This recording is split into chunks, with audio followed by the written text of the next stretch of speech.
là người ta để thờ ở đây nữa các bạn.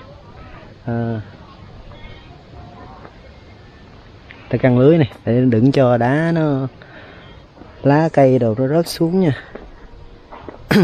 Mình tưởng là lên năm giếng là mình phải leo dốc nữa, ai ngờ đâu nằm kế bên đường.